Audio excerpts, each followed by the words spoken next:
C'est l'initiative qui crée la polémique dans la région de Marseille. Une association annonce avoir privatisé le grand centre aquatique de plan de campagne au Pen Mirabeau pour une journée réservée aux femmes et aux enfants de moins de 10 ans. Une consigne est donnée, ne pas venir en maillot 2 pièces et privilégier le burkini, c'est-à-dire la tenue islamique qui permet de se baigner en étant couverte de la tête aux chevilles. Et la polémique enfle, Cindy Hubert. Oui, l'affiche de l'événement fait en ce moment le tour du web. On y voit un grand toboggan, un petit garçon tout sourire, mais surtout, effectivement, ces consignes. Porter au minimum un maillot, 1 pièce avec paréo. La journée est prévue le 17 septembre prochain. Le personnel de la piscine sera le même que d'habitude, y compris des maîtres nageurs hommes. Les organisateurs qui se présentent comme une association socio-culturelle d'entraide entre femmes. Ces organisateurs ont donc négocié exceptionnellement. Le parc va autoriser ce jour-là la baignade en burkini. La nouvelle a très vite fait bondir plusieurs élus. Pour la députée Les Républicains des Bouches-du-Rhône, Valérie Boyer, accepter cet événement, c'est conforter le communautarisme dans notre pays. Oui, mais tout d'abord sur le fond, Cindy Hubert, cette journée à la piscine entre femmes et en burkini, c'est légal ou pas ? Oui, c'est un événement privé dans un lieu privé, un centre aquatique, mais le maire de la commune des Pen Mirabeau y voit une provocation dans le contexte actuel. L'élu redoute surtout un trouble à l'ordre public quand déjà une pétition contre cette journée a été mise en ligne et quand déjà des dizaines de personnes menacent de venir devant la piscine le 17 septembre prochain.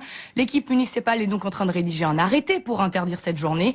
L'arrêté va être transmis à la préfecture. Ce matin, nous n'avons pas pu joindre l'association. Impossible de dire donc si ces organisateurs comptent attaquer cet arrêté devant le tribunal administratif. Oui, mais on a pu joindre le maire et il sera même notre invité tout à l'heure après 13h. Merci beaucoup Cindy Hubert. Évidemment, vous pouvez réagir au 3210. On vous attend. C'est l'initiative qui crée la polémique dans la région de Marseille. Une association annonce avoir privatisé le grand centre aquatique de plan de campagne au Pen Mirabeau pour une journée réservée aux femmes et aux enfants de moins de 10 ans. Une consigne est donnée, ne pas venir en maillot 2 pièces. Exceptionnellement, le parc va autoriser ce jour-là la baignade en burkini. La nouvelle a très vite fait bondir plusieurs élus.